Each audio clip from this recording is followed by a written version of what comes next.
आइए redox reaction के बारे में थोड़ा सा जानते हैं। ऐसी रासायनिक अभिक्रिया जिसमें तत्वों की संयोजकता क्या हो भाई, परिवर्तित हो, यानी कि तत्वों की जो संयोजकता होती है वो परिवर्तित होनी चाहिए, वो क्या कहलाती है, रेडॉक्स रिएक्शन कहलाती है। इसका मतलब ये हो सकता है सर, संयोजकता परिवर्तित होने का मतलब ये हो गया कि मान लीजिए कभी संयोजकता 3 हो रही है, ठीक है, फिर रिएक्शन कंप्लीट होने के बाद में 5 हो रही है। ऐसा भी हो सकता है कि सर 5 हो रही हो और 3 हो रही हो, है ना, यानी कि अपचयन भी हो सकता है और ऑक्सीकरण भी हो सकता है, दोनों बातें यहाँ पे हो सकती है, ठीक है। तो इसी को धैर्य में रखते हुए देखो बातें, ऑक्सीकरण अपचयन क्रियाएं साथ साथ चलती है, पहली बात तो ये, यानी कि ऑक्सीकरण और अपचयन दोनों साथ साथ चलेगी। इनमें एक पदार्थ का ऑक्सीकरण होगा और दूसरे पदार्थ का क्या होगा, अपचयन यहाँ पे होगा। ऐसी अभिक्रियाओं को ऑक्सीकरण अपचयन अभिक्रियाएं या फिर अपचयोपचय अभिक्रिया या फिर रेडॉक्स रिएक्शन कहा जाता है। यानी कि आपके एग्जाम में कभी भी आ जाता है ऑक्सीकरण अपचयन अभिक्रिया क्या है, तब भी क्या है, रेडॉक्स अभिक्रिया है। अपचय अभिक्रिया क्या है, तब भी क्या है, रेडॉक्स रिएक्शन है। और यदि कभी आ जाता है इस वाले नाम से विषमीकरण अभिक्रियाएं, तो ये भी क्या होती है मेरे भाई, रेडॉक्स रिएक्शन होती है। अपचयन ऑक्सीकरण साथ साथ चलेगा, फिर से समझ लो, संयोजकता परिवर्तित होगी, ऑक्सीकरण अपचयन साथ साथ चलेगा। एक पदार्थ का तो ऑक्सीकरण होगा, दूसरे का क्या होगा, अपचयन होगा। नाम क्या क्या होंगे, ऑक्सीकरण अपचयन अभिक्रियाएं, रेडॉक्स रिएक्शन, अपचय अभिक्रियाएं और उसके बाद में विषमीकरण अभिक्रियाएं, ठीक है। कोई दिक्कत यहाँ तक किसी को भी नहीं है, स्क्रीनशॉट लो फटाफट से, बढ़े आगे, आ जाओ भाई। एक रिएक्शन लिखी हुई है, मान लीजिए Zn प्लस FeSO4। अच्छा, Zn प्लस FeSO4 आप देखेंगे तो यहाँ से क्या बनेगा, जो SO4 है इससे अलग होकर के किसके साथ जाकर के जुड़ जाएगा, Zn के साथ जाकर के जुड़ जाएगा, क्या बना लेगा, ZnSO4 बना लेगा और Fe यहाँ पे अकेला पड़ जाएगा। क्लियर है। अच्छा, यदि मैं इस रिएक्शन को और विस्तार रूप से देखना चाहूँ तो आपको यहाँ पे FeSO4 अलग होते हुए नजर आ रहा है, Zn को तो अलग रखो ही सही। Fe जो रहेगा वो किस में होगा, यहाँ पे FeSO4 बना कैसे हैं, आप मुझे बताएंगे FeSO4 बना कैसे हैं। FeSO4 बना है Fe+2 प्लस SO4 2 माइनस, इससे ये बना हुआ है, ठीक है। तो हमने क्या कर दिया यहाँ पे Fe2 प्लस और SO4 2 माइनस को अलग अलग कर दिया।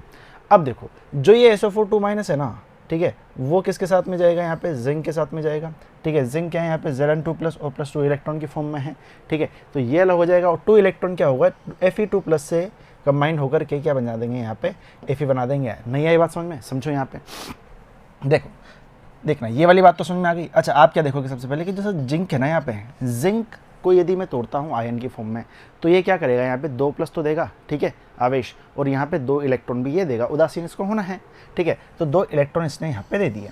अब इसका मतलब ये हो गया कि सर ये जो रिएक्शन है ना वो कुछ इस प्रकार से आ जाएगी। यदि मैं इस रिएक्शन को इधर लिखना चाहूँ तो ध्यान से समझना, इस रिएक्शन को और विस्तार पूर्वक यहाँ पे देखना चाहूँ तो ये कुछ इस प्रकार से लिखी हुई है, Zn2 plus +2 electron plus FeSO4 plus Fe2 plus SO4 2 minus. तो अब क्या होगा, जो Fe2 प्लस है ना वो किसके साथ में जाकर के जुड़ेगा, 2 इलेक्ट्रॉन के साथ में जाकर के जुड़ेगा। मैंने यहाँ पे Zn को क्या लिख दिया, Zn2 प्लस 2 इलेक्ट्रॉन यहाँ पे इसको लिख दिया, ठीक है। अब जो ये 2 इलेक्ट्रॉन है ना ये किसके साथ जाकर के जुड़ेंगे, Fe2 प्लस के साथ में, तो ये क्या बना लेंगे, Fe बना लेंगे। और जो ये SO4 2 माइनस है वो किसके साथ जाएगा, यहाँ पे Zn2 प्लस के साथ में, और क्या बना लेगा, ZnSO4 यहाँ पे बना लेगा। क्या इतनी बात क्लियर है क्या, बोलो भाई, सही है माहौल, ठीक है, बढ़े आगे। अब समझना, इस रिएक्शन में ही हम देखेंगे, है ना, इन्हीं रिएक्शन में हम देखेंगे कि ऑक्सीकारक कौन है और यहाँ पे अपचायक कौन है ना। तो ऑक्सीकारक पदार्थ क्या होता है उसके बारे में थोड़ी सी बात जान लो पहले तो। अच्छा, देखना भाई, ऐसी रासायनिक अभिक्रियाएं जिसमें दूसरे पदार्थ का क्या हो रहा हो, ऑक्सीकरण हो रहा हो, और स्वयं का क्या हो रहा हो, अपचयन हो रहा हो। दूसरे पदार्थ का तो क्या हो, ऑक्सीकरण हो, और स्वयं का क्या हो भाई, वहां पे अपचयन हो। दूसरे पदार्थ का ऑक्सीकरण से मतलब क्या है, यानी कि दूसरे पदार्थ के साथ में जाकर के ऑक्सीजन जुड़े। तो आपको पता है कि सर यहाँ पे दूसरा जो पदार्थ है यहाँ पे उसके किसके साथ में जाकर के ऑक्सीजन जुड़ रही है, तो बोलेंगे सर यहाँ पे जिंक है, ठीक है, जिंक के साथ में जाकर के ऑक्सीजन जुड़ रही है, यानी कि जिंक का यहाँ पे क्या हो रहा है, ऑक्सीकरण हो रहा है, ठीक है। यदि जिंक का ऑक्सीकरण हो रहा है तो उल्टी बात आती है यहाँ पे, है ना, उल्टी बात आती है यहाँ पे। यदि जिंक यहाँ पे O2 ऑक्सीजन के साथ में जाकर के जुड़ रहा है तो उसका ऑक्सीकरण हो रहा है, और जो यहाँ पे Fe जो रहेगा बचा हुआ, ठीक है, वो क्या कहलाएगा, ऑक्सीकारक, ठीक है। क्यों, क्योंकि उसने ऑक्सीकरण कराया है। बातों को थोड़ा सा ध्यान से समझो।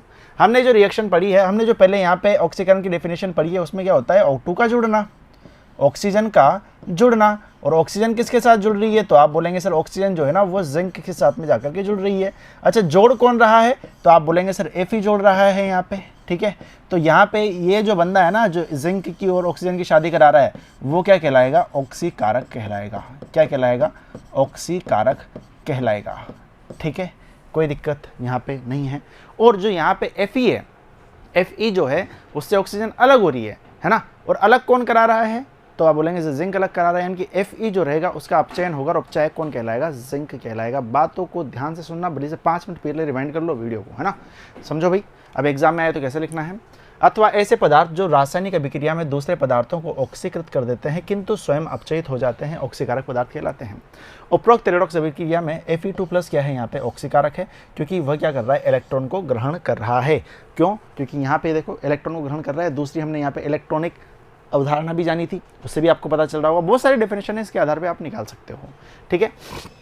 यदि मैं बात करता हूँ तो प्रमुख ऑक्सीकारक पदार्थ कौन कौन से होते हैं, F2, O2, N2, Cl2, Br2 याद रखना है। सभी ऑक्सीकारक पदार्थ लुईस अम्ल कहलाते हैं। बहुत इंपॉर्टेंट क्वेश्चन है भैया, यहाँ से एग्जाम में क्वेश्चन आता है कि जितने भी ऑक्सीकारक पदार्थ होते हैं वो क्या कहलाएंगे, लुईस अम्ल कहलाएंगे, और जितने भी अपचायक रहेंगे वो क्या कहलाएंगे, लुईस क्षार कहलाएंगे। वो भी हम आगे जानेंगे, ठीक है।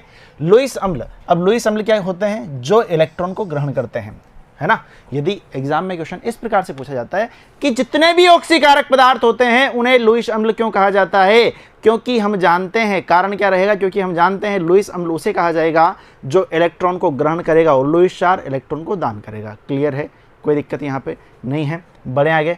ऑक्सीकारक पदार्थ की ऑक्सीकरण हमेशा कमी होगी, ये आप जानते ही हैं। ऑक्सीकारक पदार्थ की ऑक्सीकरण हमेशा क्या होती है, यहाँ पे कम अंक में कमी होती है। अच्छा, ये एग्जाम्पल आपने पहले भी देखा था, फिर भी देख लो। MnO4- है, ठीक है, यहाँ पे MnO2 है। आप देखेंगे यदि मुझे मैग्नीज की यहाँ पे ऑक्सीकरण अवस्था निकालनी है तो आप क्या करेंगे, तो आप बोलेंगे सर इसको x मान लो। एक ऑक्सीजन का -2 होता है, 4 का कितना है, 4 गुणा -2। अच्छा, आवेश कितना लग रहा है, -1 के बराबर कर दिया। x बराबर कितना आ जाएगा, यहाँ से प्लस का 7 देख लो भाई, x -8 बराबर -1 वैसा का वैसा, प्लस -8 उधर गया, प्लस का 8 हो गया, और यहाँ पे प्लस का 7 हो गया। अच्छा, मैग्नीज की आप देखेंगे x मान रहे हैं, ठीक है। ऑक्सीजन का 1 का -2 होता है, 2 हो गए तो कितने हो जाएंगे, -4 हो जाएंगे, उधर गया तो यहाँ से +7 से +4, यानी कि यहाँ पे हम बात करें तो देखो ऑक्सीकरण अंक में कमी आ रही है, ठीक है। ऑक्सीकारक पदार्थ के ऑक्सीकरण हम अंक में हमेशा क्या आएगी, कमी आएगी, ठीक है। अच्छा जी, अब बात करो यहाँ पे अपचायक की, तो अपचायक उसका उल्टा कर दो ऑक्सीकारक का, ठीक है। ऑक्सीकारक का उल्टा कर दो, यानी कि ऐसे पदार्थ जो रासायनिक अभिक्रिया में दूसरे पदार्थ को अपचयित कर देते हैं किंतु स्वयं ऑक्सीकृत हो जाते हैं, अपचायक कहलाते हैं। पहली बात तो ये है, ठीक है। यदि हम बात करते हैं वहाँ पे, तो जो जिंक था, ठीक है, वो क्या था, अपचायक पदार्थ था। जो जिंक था वो क्या था, वहाँ पे अपचायक पदार्थ था। क्यों, क्योंकि वो इलेक्ट्रॉन को क्या कर रहा था, ग्रहण ना करके इलेक्ट्रॉन को दान कर रहा था। आई इतनी बात समझ में, अरे है कि नहीं, बोलो भाई, सही है हाँ कि नहीं, है ना। और आप मुझे बताओ ऑक्सीजन टूट कहाँ से रही थी, तो आप बोलोगे सर ऑक्सीजन जो है ना, ऑक्सीजन टूट रही थी Fe से, ठीक है, यानी कि Fe से तो ऑक्सीजन टूट रही थी FeSO4 में। देखो, अच्छा, ऑक्सीजन यदि वहाँ से टूट रही है तो यदि हम बात करें, है ना, तो दूसरे पदार्थ का तो यहाँ पे क्या हो रहा है, अपचयन हो रहा है, लेकिन उसको कर कौन रहा है, करवा कौन रहा है, तो आप बोलेंगे सर जिंक वहाँ पे मदद कर रहा है Fe को ऑक्सीजन से तुड़वाने में, है ना। तो जिंक यहाँ पे क्या हो जाएगा, आपका अपचायक हो जाएगा। क्लियर है, कोई दिक्कत, कोई आपत्ति नहीं है। अच्छा, जैसे प्रमुख हमने यहाँ पे ऑक्सीकारक देखे थे, प्रमुख अपचायक भी देख लो। ये सब होते हैं मैग्नीशियम, कैल्शियम, स्ट्रोंशियम, कैल्शियम, है ना, और ऊपर कैल्शियम का पोटेशियम, सोडियम और लिथियम, ठीक है। अच्छा, अपचायक पदार्थ लुईस क्षार कहलाते हैं, जैसे ऑक्सीकारक पदार्थ क्या कहलाते हैं, लुईस अम्ल कहलाते हैं, ठीक है। बढ़ो भी आगे। अपचायक पदार्थ के ऑक्सीकरण हम अंक में हमेशा वृद्धि होगी, क्योंकि वहाँ पे अपचायक ऑक्सीकारक की हम बात कर रहे थे। ऑक्सीकारक के पदार्थ जो था उसके ऑक्सीकरण अंक में हमेशा क्या होती थी, कमी होती थी। आई बात समझ में, ठीक है। अच्छा, इसका मतलब ये हो गया, यदि हम पूरी कहानी का सार यदि यहाँ पे निकालना चाहें तो सार ये है मेरे भाई कि ऑक्सीकरण यदि होता है तो ऑक्सीडेशन नंबर में वृद्धि होती है, अपचयन होता है तो ऑक्सीडेशन नंबर में कमी होती है।